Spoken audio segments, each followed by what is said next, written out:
no nosso programa, a gente continua o bate-papo sobre dependência química com o Dr. Luiz Carlos Magno, que é delegado e professor universitário. A gente fala ainda sobre burnout e os estigmas femininos com a doutora Bruna Rodrigues, que é psicóloga clínica. E hoje ainda temos o quadro Nosso Pet. Então não sai daí porque o nosso programa está no ar.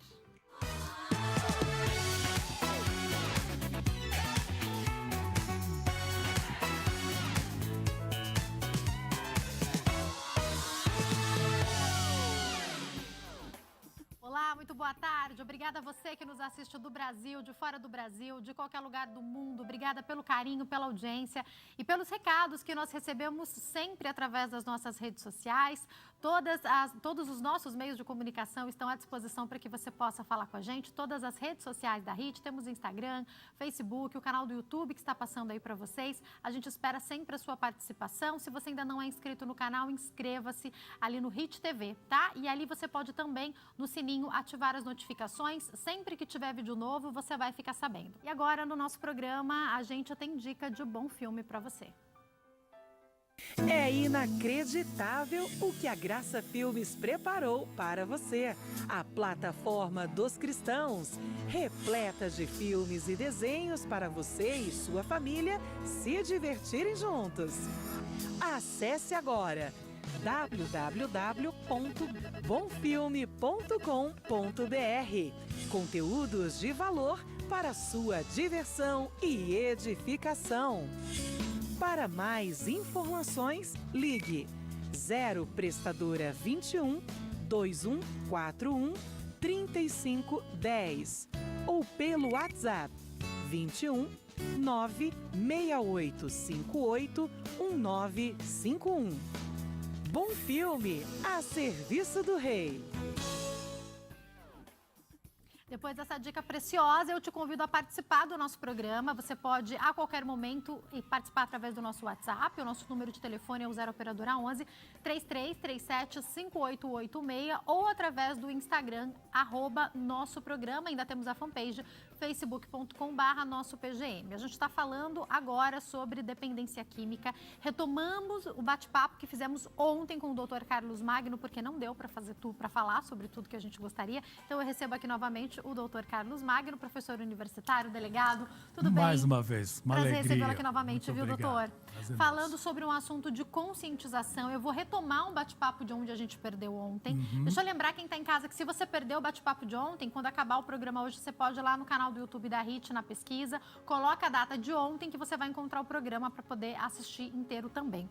Doutor, vamos começar retomando o que a gente falava no programa ontem, que a gente chegou num ponto importante, que são as ferramentas que a gente pode entregar aos nossos filhos até certa idade, enquanto eles dependem totalmente da gente, para que quando as influências externas de amigos, lugares que eles frequentam, daqui a pouco escola e até mesmo trabalho, sejam muito fortes, a gente possa ter dado uma boa base para os nossos filhos. E o senhor falou para nós sobre primeira infância. Eu quero retomar daí, por favor.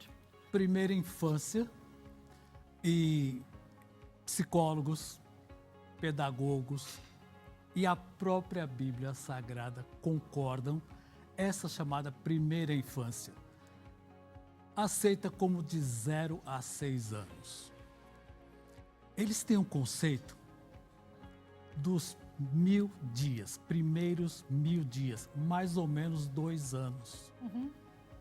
Veja que é tão importante esse período que a lei garante à mulher a amamentação nos primeiros 6 meses, inclusive a mulher presa, a mulher detenta. A lei de execuções penais garante que ela amamente o seu filho, pensando na amamentação, é claro, mas principalmente nesse contato da mulher com o bebê. Nesses primeiros 2 anos, Jacques, é importantíssimo a relação entre os pais e principalmente a mãe e os filhos. Então, quando eu falei antes do seu filho de 4 anos, eu disse, ele depende de vocês 100%. E esses primeiros 2 a 4 anos é o período onde a adaptação, o cognitivo está extremamente aguçado, então eles são extremamente observadores. E eu usei uma frase que diz assim, crianças aprendem pela imitação. Então, a criança que vê os pais usando, seja a droga lícita, né? Como a gente fala do álcool, o cigarro, ou o irmão mais velho usando um narguilé, que a gente vai falar daqui a pouco, ele está captando tudo isso. Ele está captando tudo isso. Ele entende pouco a linguagem, mas é muito observador. Então, nesse sentido, é que essas mensagens chegam para a criança. Então, quando ele tiver 6, 7 anos, você diz, olha, fumar faz mal. Mas ele já vem observando isso há 5, 6 anos. Ele vê como se comportam os seus pais, tios, as pessoas que lhe são importantes. Daí esse zelo do culto à primeira infância. Não é sem razão que eu citei a Bíblia quando diz assim, Salomão, instrui a criança no caminho que deve andar. É isso que a Bíblia quis dizer. Orienta, educa. O nosso momento, é até a cidade. Contar uma experiência rápida na favor. polícia. Eu estava como delegado no DENARC e uma mãe falou assim, doutor, orienta meu filho, ele bate no meu marido, o pai dele. Eu disse, quantos anos ele tem? 28. Meu Deus. Eu disse, o que eu vou falar para um homem de 28? Olha, não bata no seu pai. Perdeu. Ele, esse adulto, quando criança, em algum momento, houve uma falha na educação dele não respeitar o pai, a mãe. E aí, doutor, eu já vou para um bate-papo, uma parte central também do nosso bate-papo, que é, a gente começou o programa de ontem falando sobre os influenciadores fazendo apologia ao uso de drogas, não só as lícitas, mas também as ilícitas. Pessoas com centenas, milhares de seguidores falando que querem liberação de droga, que usam de vez em quando e várias situações estranhas acontecendo a partir daí. E eu te pergunto, doutor, depois dessa idade, vamos pensar nos adolescentes, nos jovens adultos... Qual que é, na sua opinião, pelo que você percebe, a influência dessas pessoas que estão nas redes sociais sobre a vida desses jovens? Veja, quem eles escolhem para ser influenciadores ou influencers? Pessoas notáveis do ponto de vista, eles são bonitos, homens e mulheres, eles demonstram aquisição financeira, então não raro, ao lado de uma Porsche, Verdade. de uma Ferrari, cordões de ouro que custam 300, 500 mil reais, rapazes, geralmente corpos feitos em clínicas de modelagem, cercado de 8 mulheres, todas modelos fantásticos, aquilo é um modelo. Eu estou em casa, eu sou um rapazinho, moro na periferia, eu moro na cidade, eu quero esse modelo. E o influencer, ele está dizendo, você tem acesso a isso, basta você fazer isso. E aí ele entrega o produto. Então, quando ele entrega o produto, cai dinheiro na conta dele para ele manter esse luxo. E o que está em casa, normalmente, vai descobrir depois que foi um engodo. Doutor, outro dia eu estava passando e eu vi algo, eu acho que foi até na rede social, se eu não me engano, de um pedaço de um clipes usando narguilé. Sim. Doutor, o que é o narguilé para quem não sabe? Aliás, o doutor me falou de algumas perguntas que chegaram ontem no e-mail dele e algumas perguntas relacionadas a cigarro eletrônico, mas uma delas foi de uma mãe falando sobre o narguilé e o filho justificou, doutor, não faz mal porque a água serve de filtro, não foi isso? Ele explica para a mãe dele? É. Porque o narguilé, rapidinho, aqui em cima vai tabaco. Tá. É um tabaco fino e saboroso. Hortelã, sabor de menta. Tem sabor. Tem sabor. Justamente para poder ser bem absorvido pelo trato. É menos agressivo que o cigarro comum. Não fica nicotina aqui, como o senhor explicou ontem do cigarro eletrônico, é isso? Na base, água. A ideia da água, mamãe, não é filtrar, é esfriar a fumaça quente que vai retornar por essa piteira. Há narguilés com 6, 8 piteiras, são enormes, de 1 metro. Segundo pesquisa do nosso Instituto Nacional do Câncer. Mamãe, 1 hora brincando com isso equivale a fumar 5 maços de cigarro. 5 maços? 5 maços, ou seja, cada maço tem 20 cigarros. Pela quantidade... São 100 cigarros por hora, é isso? É possível consumir 100 cigarros O equivalente, numa hora, obviamente, né? Meu Deus. devido à concentração. Esses que têm várias biqueiras, geralmente eles se sentam, às vezes, até na calçada, dependendo de onde você passa, Isso. numa festa, e vão... Aí chama-se cachimbo da paz. Bom, então imagine, aqui nós estamos no estúdio, eu fumei, passei para você passou para ele, passou para ele. Contaminado, não? Eu tenho sífilis, você tem herpes, ele tem uma doença sexualmente transmissível, o outro tem cárie, sexo oral, vai passando tudo. O outro pode ser portador de tuberculose, então as chamadas doenças buco-orais. Então, quer dizer, além de toda a carga do tabaco e seus 4.700 substâncias químicas, nessa rodada, então as doenças transmissíveis oralmente estão em alta circulação. Então, mais perigoso até do que o cigarro, né? Muito mais nesse sentido, porque ele se torna público. Gente, olha Então- cada detalhe, cada coisa que a gente não fica E atento. quem popularizou isso? Quem popularizou? Uma novela da nossa poderosa, não vou citar nome, Ah, mas vocês todo já mundo sabem, né? lembra, foi aquela novela que trouxe e popularizou isso aqui, que é o Era uso uma do... novela que falava do Oriente Médio, né? Sim, do Oriente Médio. Lá no Oriente eles usam com ópio. Aqui pode ser usado com maconha. Então também tem isso. Também, em cima também, eles Em colocam vez fazem do dessa tabaco, maneira. coloca maconha. Doutor, queria falar um pouco sobre algumas questões. Aquilo que se tem em casa e que os pais talvez não estejam observando. Vamos falar sobre medicamento? O medicamento, olha, isso aqui é extremamente popular, tarja preta. Cadê o meu câmera? Não sei se vai dar para ver. Pode parar que ele chega, ele tá ali, ó. O senhor O tá que está escrito aqui dentro? Olha lá, ó. O uso desse medicamento pode causar dependência. Os remédios tarja preta podem causar dependência. Então, os pais que têm isso em casa. Bom, em primeiro lugar, é difícil comprar porque é aquela receita azul. Mas onde que você deixa em casa, às vezes, isso? Aqui, jogado em qualquer jogado, lugar. em qualquer lugar.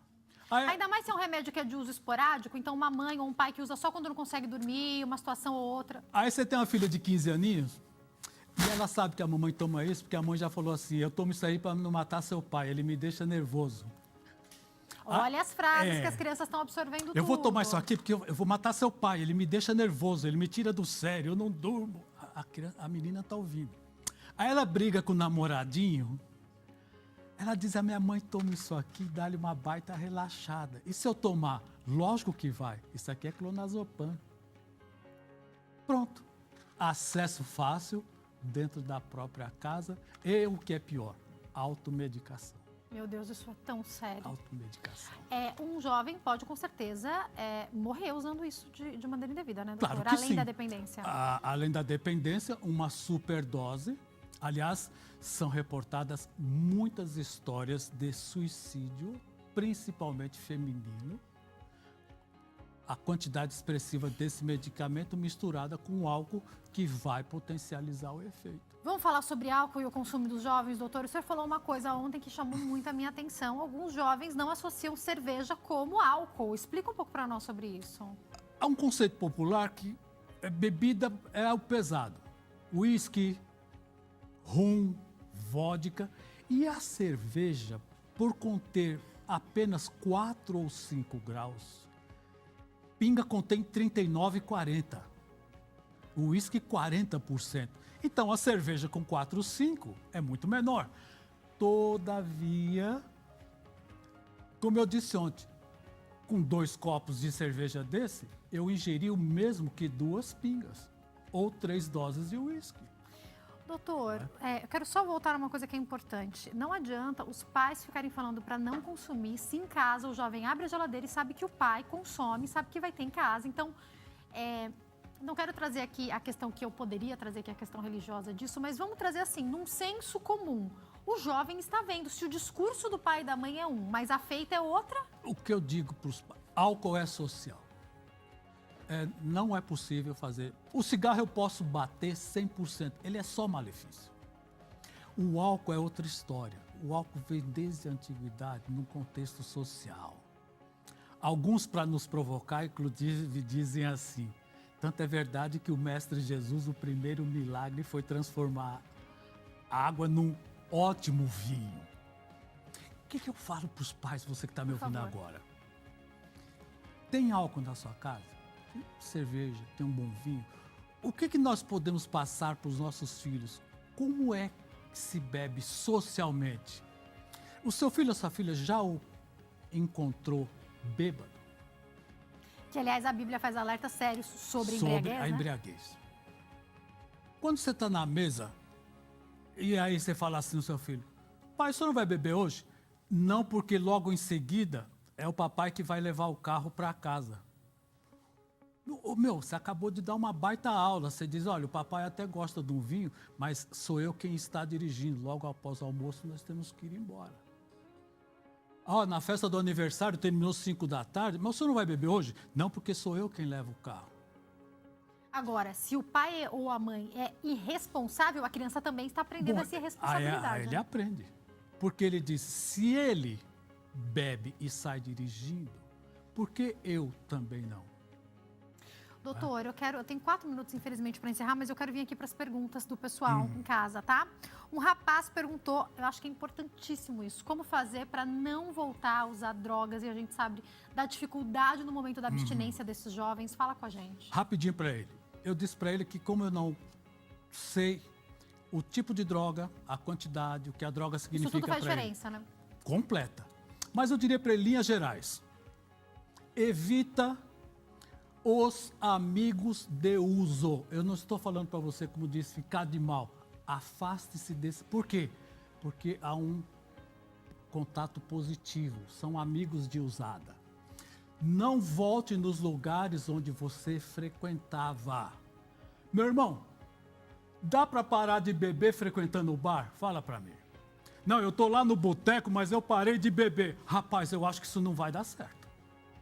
O cheiro do álcool, as pessoas bebendo e você dando uma de abstinente, não vai dar certo. Assim, ele pergunta se ele pode substituir os medicamentos que ele está tomando e não gosta por vitamina. Recado para você. Em primeiro lugar, espero que esses medicamentos tenham sido por ordem médica. Se são somente o médico, você reporta para ele e diz, doutor, não estou me dando bem, isso, aquilo. Aí o médico troca de produto, altera a dose, mas quanto a substituir por vitamina, parece que não, porque a vitamina é um outro benefício geral. Mas se você tomar isso... álcool é o maior sabotador de recaída para qualquer droga. Não, mas eu não sou alcoolista, meu problema era a cocaína. Álcool é o maior sabotador. Por quê? O álcool tem o poder de diminuir a nossa resistência. Tô firme. Não vou cheirar, não vou cheirar. Aí toma 2 copos de cerveja que faz o álcool. Ele baixou essa minha resistência, já não... Aí se alguém aparecer. Então, especificamente em casos como esse, a gente está falando também claramente para zerar o álcool, né, doutor? Tem que zerar o álcool porque ele atua. O álcool, por exemplo, aumenta significativamente a vontade de fumar. Eu tenho uma amiga que parou de fumar, teve muita dificuldade de se converter parar o cigarro. Ela parou outras drogas, mas teve bastante dificuldade com o cigarro. E ela conta que ela teve que mudar todos os hábitos. Ela mudou o horário do café preto. Sabe aquele cafezinho que a gente toma? Ela falou já que eu não podia mais. Nós mandamos lavar toda a roupa do armário. A nicotina está impregnada na roupa, na bolsa. Às vezes é preciso fazer toda a alteração. Cortinas de casa, tudo está impregnado de nicotina. E isso mexe no cognitivo. Então, são detalhes que vão fazer toda a diferença na vida dessa pessoa. Tem que finalizar. Uma mãe quer saber um pouco mais sobre o cigarro eletrônico. Só para a gente finalizar, ele encontrou nas coisas da filha, doutor. Foi esse cigarro que eu trouxe aqui, o cigarro eletrônico. Bom, em primeiro lugar, a mãe nem sabia o que era. Imagina. E ela percebeu que o aroma, de fato, ele é de cereja, então ele é muito gostosinho. Mamãe, a sua filha e as suas amigas usando isso aqui têm de 3 a 5 vezes mais chances de vir a fumar o cigarro comum. Não bastasse se ela ficasse só nisso.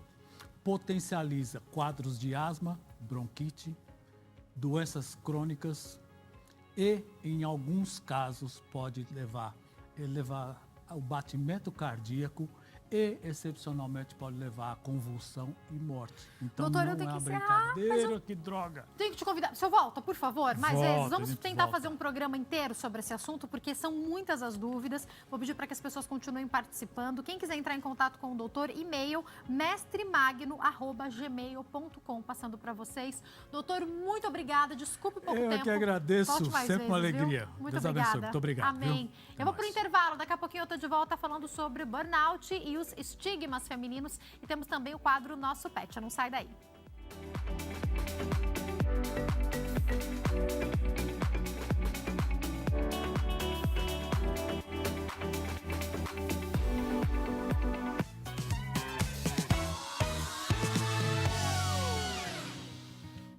Nosso programa está de volta, esperando a sua participação através do WhatsApp, 0 operadora 11 3337 5886 ou através das nossas redes sociais. Agora, no nosso programa, a gente vai bater papo sobre burnout e os estigmas femininos com a doutora Bruna Rodrigues, que é psicóloga clínica. Tudo bem, doutora? Boa tarde. Ótima tarde, Jaque. Prazer estar aqui com você, falando de um assunto que é tão pertinente e agradecendo aí também pelo espaço para a abertura dessa fala. Doutora, a gente que agradece. Já lógico que eu vou pedir para você explicar para nós o que é o burnout, embora Sim. a gente já tenha falado nos últimos anos bastante sobre ele, acho que vale a pena reiterar isso para quem não sabe.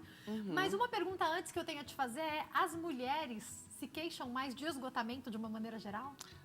As mulheres, de modo geral, elas são mais abertas para falar sobre as coisas que estão sentindo. Então, a gente acaba tendo esse maior número de mulheres falando sobre o assunto, talvez dentro desse viés, né? Mas a gente entende que depois desse período de pandemia, principalmente, hoje a gente sendo o país que tem o maior número de pessoas com transtorno de ansiedade, a gente tem um ambiente muito favorável para esses transtornos, Jaque. Explica pra gente o que é o burnout, então. Então, a gente pode pensar no transtorno como algo que abrange a parte comportamental das pessoas, psicológica, física e social. Então, a gente tem sintomas aí que giram em torno da irritabilidade, impaciência, algo voltado para a falta de energia. Então, a pessoa ela não tem energia para fazer nada, ela não consegue fazer as atividades que antes ela fazia da mesma forma, uma dificuldade muito tremenda, às vezes, de sair da cama, de entregar resultados dentro do trabalho, dentro de casa, fazer as coisas essenciais. E tem também os sintomas fisiológicos, que muitas vezes giram em torno de dores de cabeça, dores nas costas, um cansaço tremendo. Então, a gente vê todos esses sintomas aparecendo de uma vez, Jaque. Doutora, quando a gente começou a falar sobre burnout há alguns anos, ele estava, me parece que totalmente ligado, até mesmo o diagnóstico dele, os cuidados dele com o esgotamento profissional. E me parece que agora isso mudou. Fala mais pra gente, doutora. Sim, a gente tem a definição dele voltada como uma doença ocupacional, né? Surgiu aí como uma doença que aparecia bastante nos profissionais da saúde. E hoje a gente vê essa expansão, principalmente relacionado às mulheres, porque a gente tem sempre esse questionamento: será que em casa não é um trabalho? Então, surgiu esse termo, né, voltado à maternidade, justamente por conta desse excesso de atividades que a mulher tem tido, né? Principalmente aí nos últimos tempos, com essa inserção do trabalho home office. Então, a mulher ela tem agregado muito mais atividades simultâneas. E isso tem trazido aí esse questionamento e trouxe até mesmo esse termo aí de burnout na maternidade, Doutora, né? eu vou então desmembrar o que a gente falou aqui para 3 possíveis cenários, dentre tantos, mas 3 possíveis cenários. Aquela mulher que só trabalha em casa, e esse só, obviamente, está entre aspas, né? Essa mulher que trabalha em casa, tem os filhos, tem a casa para cuidar, a casa para limpar. A mulher que trabalha fora em loco, que é uma mulher que provavelmente também tem que trabalhar em casa, porque os afazeres de casa, eles não deixam de existir se essa mulher trabalha ou não fora. E a mulher que trabalha dentro, duplamente, trabalha em casa e está em home office. Qualquer um desses cenários já me parece desgastante. Pela sua profissão, pelo seu acompanhamento, doutora, percebe que algum desses cenários é mais favorável ao burnout ou qualquer um deles pode ser? O home office com certeza tem favorecido muito, porque a mulher ela já carrega em si os estigmas, né? Que a gente vai se aprofundar mais hoje.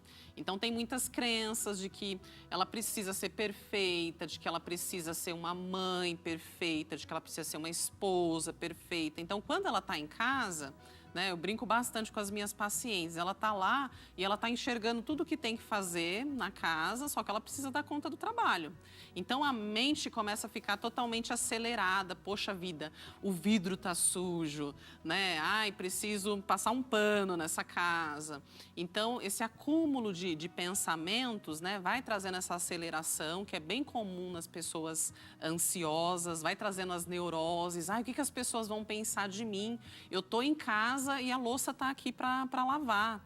A criança está ali chamando por ela. Nossa, mas eu estou aqui, vou dizer não para o meu filho? Como que eu vou dizer não para o meu filho se eu estou aqui presente?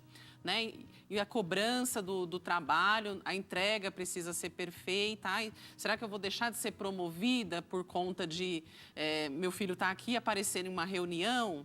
Então, todas essas pressões, elas vão se acumulando. A mulher, ela não consegue separar, tem bastante dificuldade de separar. Agora eu estou no meu momento profissional, então eu tenho que esquecer a casa, tenho que esquecer o meu filho. Então, o fato de todo esse acúmulo acontecer de uma vez traz muitas dificuldades aí para que ela consiga ficar estabilizada emocionalmente. E me parece, doutora, que se é um homem em home office, me parece, eu digo que eu tenho um marido em home office, alguns dias da semana, ele desliga completamente. Se a criança chamou, se deixou de chamar, Existe, se tem né, louça essa na cozinha, facilidade. o homem, até porque o homem geralmente foca em uma coisa de cada vez. Esse negócio de focar em tudo ao mesmo tempo é muito da mulher. E, de novo, talvez tenha uma relação com o estigma, porque se o marido ficou em home office o dia inteiro e a louça que estava lá de manhã está lá à noite, nada acontece. Agora, há uma cobrança, eu acho que da sociedade, às vezes da própria mulher com ela mesma, que se ela ficou em home office o dia inteiro e a louça continuará, parece que ela ficou o dia inteiro em casa e não fez nada. Exatamente. Isso é um estigma também, não é, doutora? Sim, sim. São essas crenças que a gente vai acumulando, que a gente vai trazendo pra gente e vai se tornando uma bomba. Porque a cobrança não precisa vir de fora, não precisa ninguém vir falar o que está acontecendo. Entrar na casa e ver que a casa está bagunçada. Então parece que tem aquele crítico interno, aquela voz que vem o tempo todo. Nossa, como que você está sendo uma mulher ruim, uma dona de casa ruim, uma péssima mãe.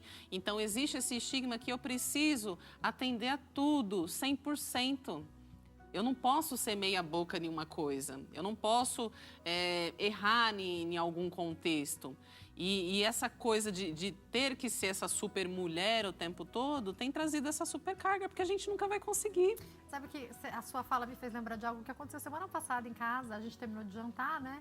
E eu falei, eu vou lavar essa louça. E meu marido falou, não, vamos lavar essa louça amanhã, hoje é sexta-feira, amanhã a gente lava essa louça.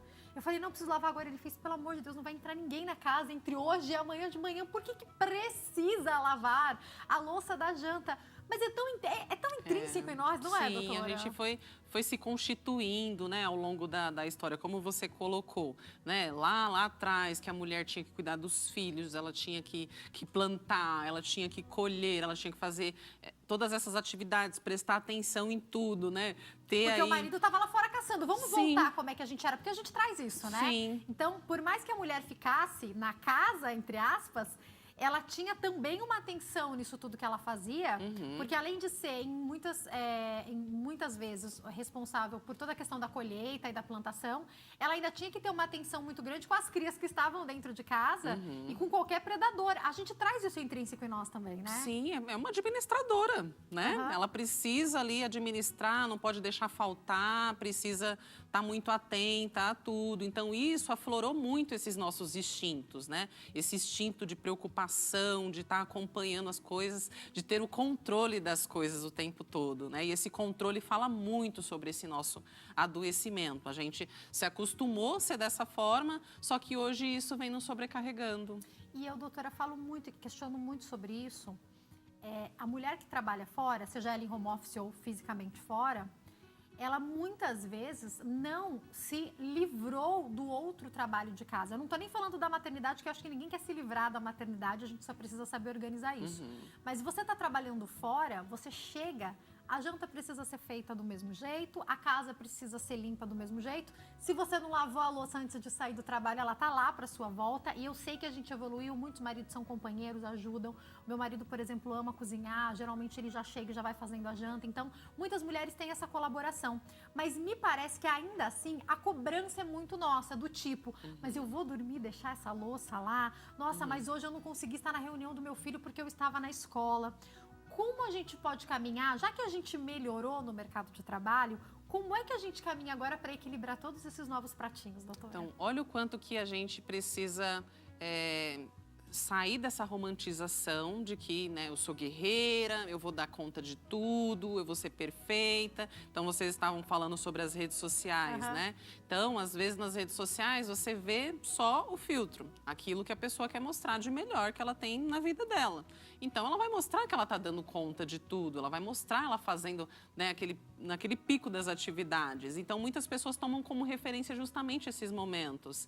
E isso é muito ruim, porque passa uma ideia de que existem outras pessoas que estão dando conta e só eu que não estou dando conta. Então, muitas vezes, conversar com outras pessoas que vivem essa mesma rotina, essas mesmas problemáticas, diminuir essas crenças de que eu preciso ser boa em tudo, diminuir esse perfeccionismo, esse controle, porque tem coisas, já que assim, se você não deixar para o seu marido fazer, se eu não deixar para o meu marido fazer, eles não vão fazer mesmo. Por isso entendeu? Mas eu acho que até a gente aprender a realmente não fazer algumas coisas, né? Então, tem, por exemplo, algumas coisas na minha casa já ficaram meio que instituídas. A janta, por exemplo, que o meu marido faz. Porque talvez se desde o começo fosse sempre eu que tivesse feito, principalmente depois que a gente teve a criança, que a gente acaba se dedicando mais à criança, ia ficando assim. Eu acho que vale a gente também deixar algumas coisas pro outro. Você falou, me fez lembrar, doutora, tem uma blogueira que eu sigo, de maternidade, ela sempre manda a lancheirinha do filho com algum bichinho. Então, ela faz um bichinho com pão. Teve um dia que a escola me ligou porque eu mandei a lancheira vazia. Então, se a gente for se cobrar, quando que eu vou ter tempo para fazer? Eu adoro cozinhar com meu filho no final de semana, tirar um dia, ele me ajuda a fazer as coisas. Mas assim, eu não consigo fazer bichinho para lancheira, doutora. E se o meu espelho for tentar seguir o que faz a blogueira, que eu nem sei o que acontece quando ela desliga aquela câmera, vai ficar desleal pra gente mesmo, não vai? Sim, isso vai indo pro nosso inconsciente, a gente vai absorvendo essas coisas que vão aumentando essas crenças que a gente tem de que a gente não está sendo aquele modelo ideal. Perfeito, né? Até mesmo das nossas mães. Eu costumo falar, nunca vou ser uma mãe igual minha mãe foi. O contexto era outro, o tempo era outro. E, aliás, igual é ainda, porque a minha mãe às vezes dá conta de ficar com meu filho, fazer a janta, me ajudar com outra coisa.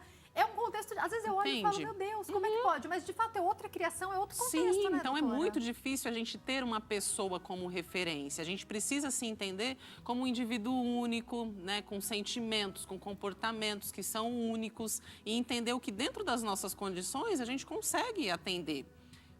Partindo desse princípio, dessa nossa individualidade, a gente precisa se conscientizar e começar a ir diminuindo esse perfeccionismo, essas características das nossas próprias personalidades que fazem a gente sofrer. E aí, doutora, uma pergunta importante que pouco se faz. Quando essa mulher, que é a mãe, que é a esposa, que também contribui financeiramente com o lar, que faz tudo isso aí que a gente falou, ou mesmo aquela que está só em casa, mas tem todas essas contribuições que a gente falou, porque não existe só em casa, né? Sim. Ela entra em uma crise no transtorno, ela está em burnout, ela pode literalmente pifar, ela pode, assim, não conseguir dar conta de mais nada por um tempo. E aí eu fico me perguntando como é que fica essa família que não respira sem essa mulher? É bem isso que a gente precisa refletir, né? Eu costumo falar bastante com as mamães sobre isso, porque eu quero dar conta de tudo, mas e aí, se você adoecer, quem é que vai ficar? Para cuidar de você e para cuidar das pessoas com quem que você cuida, né? Então, a gente precisa começar a pensar sobre essa questão do autocuidado, que faz a gente ter potência para cuidar do outro também. Então, primeiro eu cuido de mim para depois cuidar do outro. Então, o termo burnout é bem isso, é você apagar, é você dar pau, igual, né, o pessoal de TI fala, e não conseguir fazer mais nada.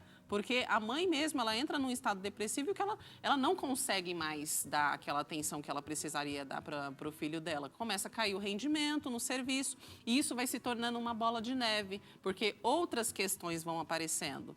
Quando eu estou muito triste, quando eu estou muito desanimada, a minha imunidade cai, eu começo a ficar vulnerável para doenças, para viroses, para gripe, isso, aquilo. Então, começa a se transformar numa bola de problemas e, infelizmente, a única saída é buscar o tratamento nesse momento. Doutora, dentro disso, queria falar sobre as mãezinhas que retornam ao mercado de trabalho depois de terem filhos ali por volta dos 6 meses dessa criança. Então, vamos imaginar uma mãe que pegou licença, conseguiu pegar ali um mês de férias, que é o que acontece muitas vezes. Eu vou colocar 6 meses da criança ali, uma média, às vezes 5. Essa mãe ainda não está dormindo a noite inteira. Essa mãe possivelmente ainda está amamentando e a gente sabe que a livre demanda traz um trabalho muito intenso para a mulher. É lindo, é maravilhoso, é ideal, mas não é fácil a livre demanda.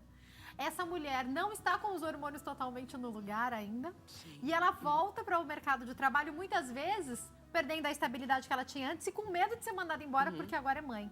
Como essa mãe não se vê esgotada? Precisa de ajuda, doutora? Com certeza, né? Antigamente a gente tinha as redes de apoio mais estabilizadas, Verdade. né? Às vezes a gente tinha mãe próxima, vizinhos avós, ajudavam muito mais, vizinhos, não é? o contato era muito mais contínuo. Hoje em dia não. Hoje em dia tem mamães que se veem em plena solidão diante desse momento. O marido às vezes está lá próximo, mas também tem que trabalhar, tem outras atividades. Né? Então tem uma solidão materna ali, tanto em relação ao cuidado, tanto em relação também aos pensamentos. Porque quem é que dá esse respaldo desses pensamentos que começam a aparecer diante dessas situações, essas inseguranças que aparecem?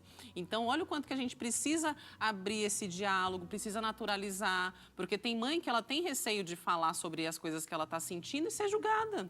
Então, o julgamento... Estigma de novo, né, doutora? Exatamente, é o julgamento de alguém colocar o dedo naquela ferida que já está sangrando. Então, ter com quem falar, muitas vezes um processo terapêutico ajuda demais dentro desse momento, que é aquela escuta que precisa acontecer dessas falas aí e dessas neuroses que vão acontecendo o tempo todo. Acredito que os atendimentos online favoreceram essas mulheres também, né, doutora? Também. Que às vezes não tem esse tempo de deslocação, mas precisam de um atendimento psicológico, Sim, né? eu sempre falo, meu sonho é ter um lugar dentro do consultório onde as mães possam deixar os bebês, porque às vezes para elas é difícil fazer uma terapia porque ela não tem com quem deixar o bebê. Então tem todo um contexto que vai dificultando cada vez mais o acesso dessas mulheres até mesmo ao tratamento, já. Doutora, a gente infelizmente caminha para o fim do bate-papo. Queria deixar um alerta. Quais os principais sinais que chamam a atenção e que você diria, olha, para esses sinais já é importante procurar uma ajuda? A gente precisa parar de romantizar essa aceleração de que eu tenho que fazer tudo ao mesmo tempo. Isso já é um cenário que favorece muitas outras coisas, já que então essa coisa de agenda muito apertada, a gente fazer muita coisa de uma vez, é algo que é romantizado, que as pessoas aplaudem. Olha, ai, a mulher é uma guerreira, como você falou, né? Ah, que perfeito. É isso mesmo, tem que fazer assim mesmo. Só que isso nos adoece, porque é como se a gente estivesse trabalhando ali no 440 na voltagem e o nosso corpo é 110. Então, o corpo não é de ferro, não vai aguentar tudo isso acontecendo. Então, é importante a gente começar a pensar nesse momento de descansar. É importante as pessoas que estão próximas dessa mãe começar a pensar em apoiá-la de modo que ela possa também fazer as atividades dela, que ela possa também ter um momento para ela. E ela precisa diminuir essa perfeição e essa autocrítica. Eu não posso deixar meu bebê com outra pessoa porque que mãe que eu vou tá sendo nesse momento. Então, quebrar essas crenças aí, falar sobre essas coisas é algo que pode ajudar muito. Doutora, de maneira alguma entrando nas questões de feminismo, tá? Mas eu acho que vale a gente finalizar falando sobre sororidade no sentido de mulheres se acolherem, porque eu vejo mulheres muito mais apontando outras mulheres do que acolhendo. Ah, mas na maternidade dela, ela consegue sair para arrumar o cabelo. Olha, outra, como que pode estar com a unha feita se tem um bebê? Então, acho que isso também faz parte desse estigma e desse movimento que obriga a mulher a dar conta de tudo. E, além de tudo, estar perfeito. Isso é muito difícil, né? Isso fala muito de uma dor da mulher, da inveja que ela tem, de que a outra está fazendo e ela nunca se permitiu fazer. Então, olha o quanto que a gente precisa rever também esse apontamento que a gente faz em relação ao outro, né? Então, existe um cenário de mulheres adoecidas e que está passando esse adoecimento para outras mulheres. Então, quando eu faço, eu me permito e eu ajudo a outra a falar, olha, eu estou fazendo, tá vendo como é possível, como isso não vai desagregar ali dentro do crescimento do meu filho, né? Esses dias eu ouvi uma mamãe falando, eu preciso fazer meu zumba porque eu gosto de fazer e me faz bem, só que é aquele tempo que eu não fico com o filho. Eu falei, você faz a semana inteira zumba? Não é a semana inteira. Se bobear uma vez por semana que ela tirou ali 1 horinha para ela, entendeu? né? E ainda está contribuindo para que você seja mais saudável para a sua criança, porque eu estar saudável contribui também para que a criança esteja saudável também. Doutora, foi um prazer te receber aqui. Ficaríamos horas falando. Te convido a voltar mais vezes. Para quem quiser entrar em contato, o Instagram, @Instituto Diferentemente. E tem também o Instagram da doutora, @Bruna Rodrigues, psicóloga, e o WhatsApp, 0 operadora 119 7447 6210. Doutora, mais uma vez, muito obrigada, viu? Uma ótima tarde. Obrigada pelos esclarecimentos. Ótima tarde para você. E agora a gente continua o programa com o quadro Nosso Pet. No episódio de hoje, vamos conhecer um lugar diferente para os nossos amiguinhos. Nas férias ou em qualquer época do ano, podemos hospedar ou ter um dia pra lá de especial.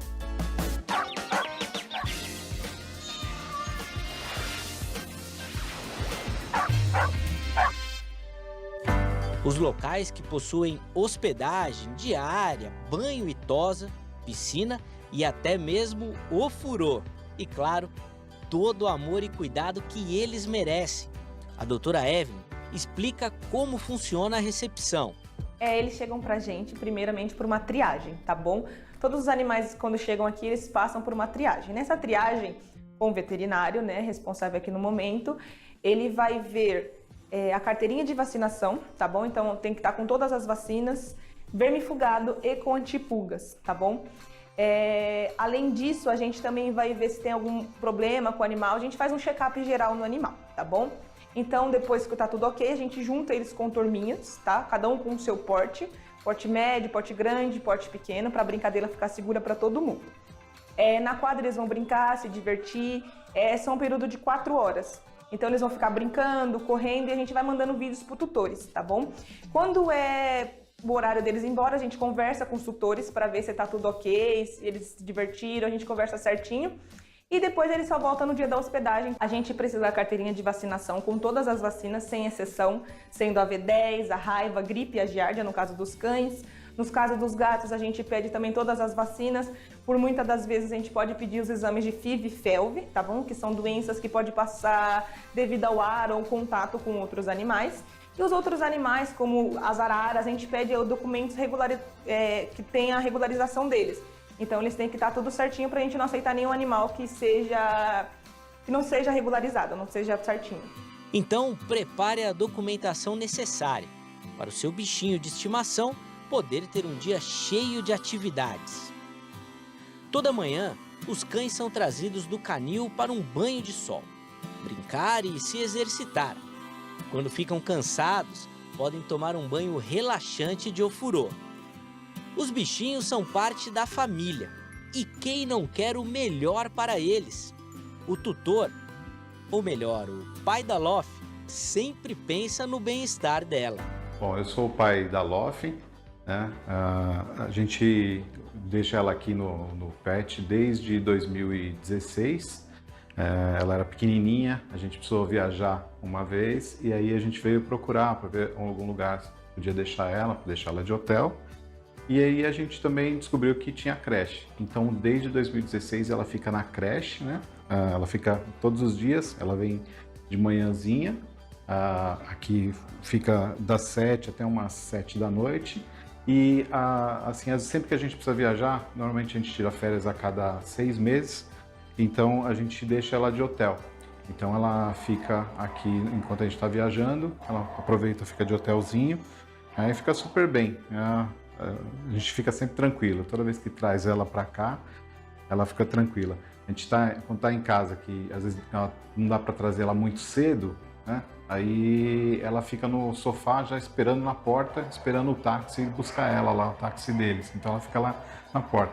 A hora que chega, ela já corre para a garagem para esperar para vir para cá. Então A Lofen adora muito aqui no pet, é apaixonada.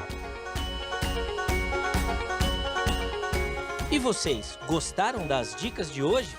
Então, separem os documentos do pet para saber outras informações no episódio da próxima semana.